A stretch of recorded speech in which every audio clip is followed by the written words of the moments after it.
The Turn of the Screw by Henry James. Introduction. The story had held us round the fire sufficiently breathless, but except the obvious remark that it was gruesome, as on Christmas Eve in an old house a strange tale should essentially be, I remember no comment uttered till somebody happened to note it as the only case he had met in which such a visitation had fallen on a child. The case, I may mention, was that of an apparition in just such an old house as had gathered us for the occasion, an appearance of a dreadful kind to a little boy sleeping in the room with his mother and waking her up in the terror of it. Waking her not to dissipate his dread and soothe him to sleep again, but to encounter also herself, before she had succeeded in doing so, the same sight that had shocked him. It was this observation that drew from Douglas, not immediately, but later in the evening, a reply that had the interesting consequence to which I call attention. Someone else told a story, not particularly effective, which I saw he was not following. This I took for a sign that he had himself something to produce, and that we should only have to wait. We waited, in fact, till 2 nights later, but that same evening before we scattered, he brought out what was in his mind. I quite agree, in regard to Griffin's ghost, or whatever it was, that its appearing first to the little boy at so tender an age adds a particular touch, but it's not the first occurrence of its charming kind that I know to have been concerned with a child. If the child gives the effect another turn of the screw, what do you say to 2 children? "We say, of course," somebody exclaimed, "that 2 children must give 2 turns. Also that we want to hear about them." I can see Douglas there before the fire, to which he had got up to present his back, looking down at his converser with his hands in his pocket. "Nobody but me till now has ever heard. It's quite too horrible." This was naturally declared by several voices to give the thing the utmost price, and our friend, with quiet art, prepared his triumph by turning his eyes over the rest of us and going on. "It is beyond everything. Nothing at all that I know touches it." "For sheer terror?" I remember asking. He seemed to say it wasn't so simple as that, to be really at a loss how to qualify it. He passed his hands over his eyes, made a little wincing grimace. "For dreadfulness." "Oh, how delicious!" cried one of the women. He took no notice of her. He looked at me, but as if, instead of me, he saw what he spoke of. "For general uncanny ugliness and horror and pain." "Well, then," I said, "just sit right down and begin." He turned round to the fire, gave a kick to a log, watched it an instant. Then, as he faced us again, "I can't begin. I shall have to send to town." There was a unanimous groan at this, and much reproach, after which, in his preoccupied way, he explained. "The story's written. It's in a locked drawer. It has not been out for years. I could write to my man and enclose the key. He could send down the packet as he finds it." It was to me in particular that he appeared to propound this, appeared almost to appeal for aid, not to hesitate. He had broken a thickness of ice, the formation of many a winter, had had his reasons for a long silence. The others resented postponement, but it was just his scruples that charmed me. I adjured him to write by the first post and to agree with us for an early hearing.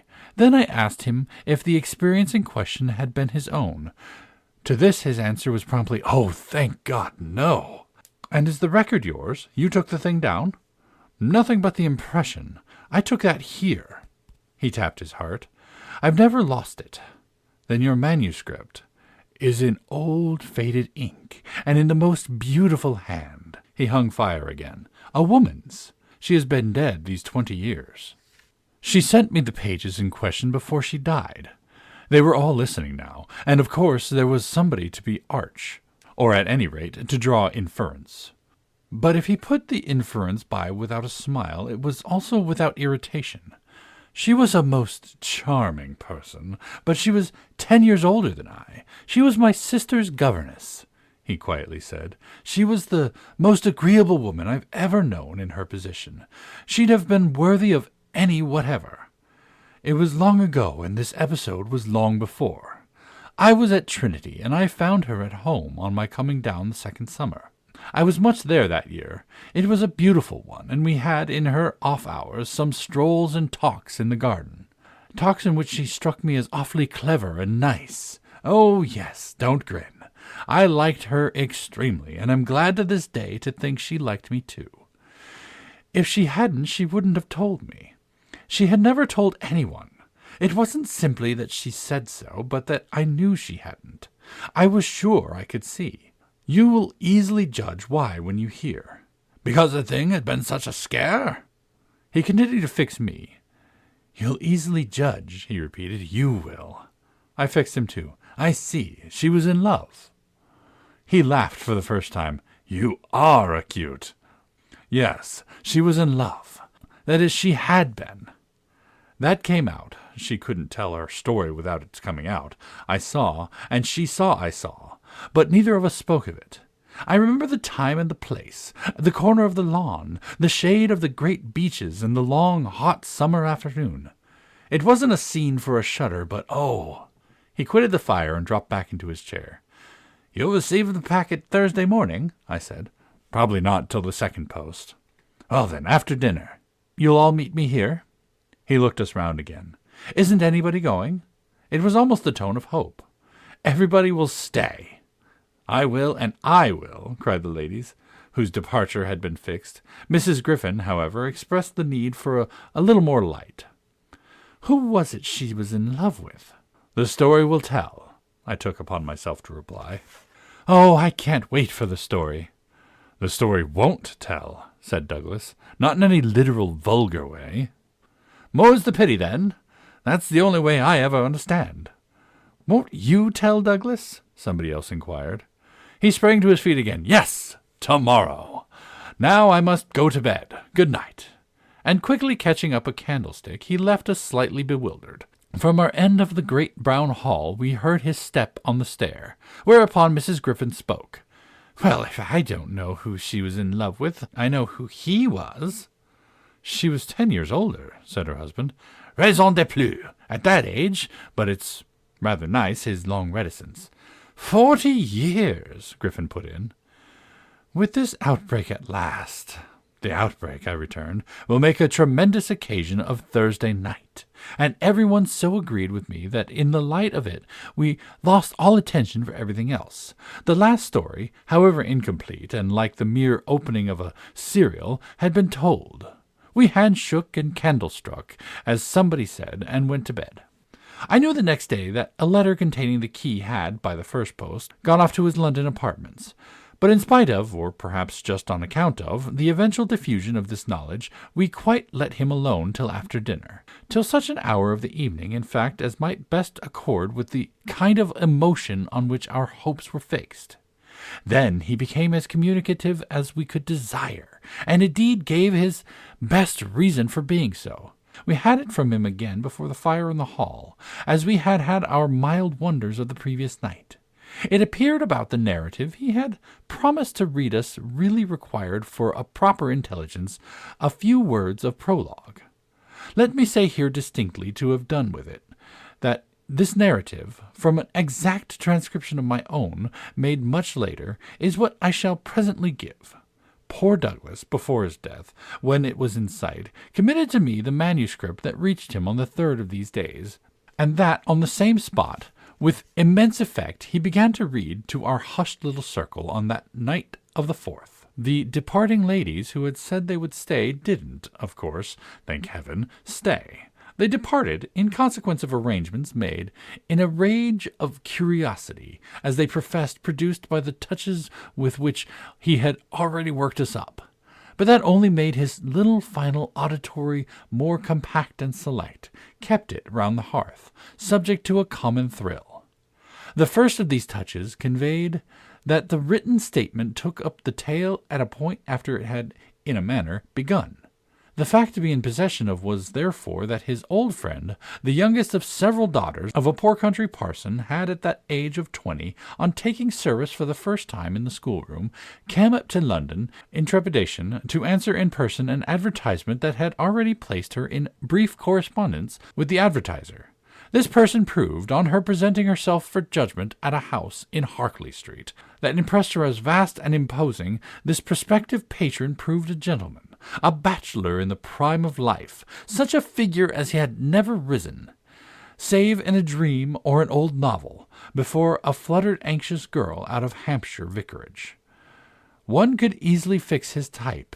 It never, happily, dies out. He was handsome and bold and pleasant, off-hand and gay and kind. He struck her, inevitably, as gallant and splendid. But what took her most of all, and gave her the courage she afterwards showed, was that he put the whole thing to her as a favor, an obligation he should gratefully incur. She figured him as rich, but as fearfully extravagant, saw him all in a glow of high fashion, of good looks, of expensive habits, of charming ways with women. He had for his town residence a big house, filled with the spoils of travel and the trophies of the chase. But it was to his country home, an old family place in Essex, that he wished her immediately to proceed. He had been left, by the death of his parents in India, guardian to a small nephew and a small niece, children of a younger military brother, whom he had lost 2 years before. These children were, by the strangest of chances for a man in his position, a lone man without the right sort of experience or a grain of patience, very heavy on his hands. It had all been a great worry, and on his own part, doubtless, a series of blunders, but he immensely pitied the poor chicks and had done all he could. Had in particular sent them down to his other house, the proper place for them being, of course, the country, and kept them there from the first with the best people he could find to look after them, parting even with his own servants to wait on them, and going down himself, whenever he might, to see how they were doing. The awkward thing was that they had practically no other relation, and that his own affairs took up all his time. He had put them in possession of Bly, which was healthy and secure, and had placed at the head of their little establishment, but below stairs only, an excellent woman, Mrs. Grose, whom he was sure his visitor would like and who had formerly been maid to his mother. She was now housekeeper, and was also acting for the time as superintendent to the little girl, of whom, without children of her own, she was by good luck extremely fond. There were plenty of people to help, but of course the young lady who should go down as governess would be in supreme authority.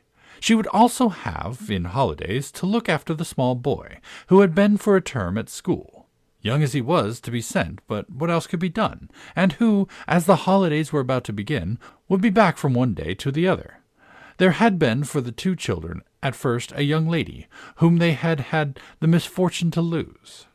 She had done for them quite beautifully. She was a most respectable person, till her death, the great awkwardness of which had, precisely, left no alternative but the school for little Miles. Mrs. Grose, since then, in the way of manners and things, had done as she could for Flora, and there were, further, a cook, a housemaid, a dairywoman, an old pony, an old groom, and an old gardener, all likewise thoroughly respectable. So far had Douglas presented his picture when someone put a question. "And what did the former governess die of? Of so much respectability?" Our friend's answer was prompt. "That will come out. I don't anticipate." "Pardon me, I thought that was just what you are doing." "In her successor's place," I suggested, "I should have wished to learn if the office brought with it—" "Necessary danger to life," Douglas completed my thought. "She did wish to learn, and she did learn. You shall hear tomorrow what she learnt. Meanwhile, of course, the prospect struck her as slightly grim. She was young, untried, nervous. It was a vision of serious duties and little company, of really great loneliness. She hesitated, took a couple of days to consult and consider, but the salary offered much exceeded her modest measure, and on a second interview she faced the music. She engaged, and Douglas, with this, made a pause that, for the benefit of the company, moved me to throw in, the moral of which, of course, the seduction exercised by the splendid young man. She succumbed to it." He got up, and, as he had done the night before, went to the fire, gave a stir to a log with his foot, then stood a moment with his back to us. "She saw him only twice." "Yes, but that's just the beauty of her passion." A little to my surprise on this, Douglas turned round to me. It was the beauty of it. There were others, he went on, who hadn't succumbed. He told her frankly all his difficulty, that for several applicants the conditions had been prohibitive. They were somehow simply afraid. It sounded dull, it sounded strange, and all the more so because of his main condition, which was that she should never trouble him, but never, neither appeal nor complain nor write about anything, only meet all questions herself, receive all moneys from his solicitor, take the whole thing over, and let him alone. She promised to do this, and she mentioned to me that when, for a moment, disburdened, delighted, he held her hand, thanking her for the sacrifice, she already felt rewarded. But was that all her reward? One of the ladies asked. She never saw him again. Oh! said the lady, which, as our friend immediately again left us, was the only other word of importance contributed to the subject till, the next night, by the corner of the hearth, in the best chair, he opened the faded red cover of a thin, old-fashioned, gilt-edged album. The whole thing took indeed more nights than one, but on the first occasion the same lady put another question. "What's your title?" "I haven't one." "Oh, I have," I said, but Douglas, without heeding me, had begun to read, with a fine clearness that was like a rendering to the ear of the beauty of the author's hand. End of introduction.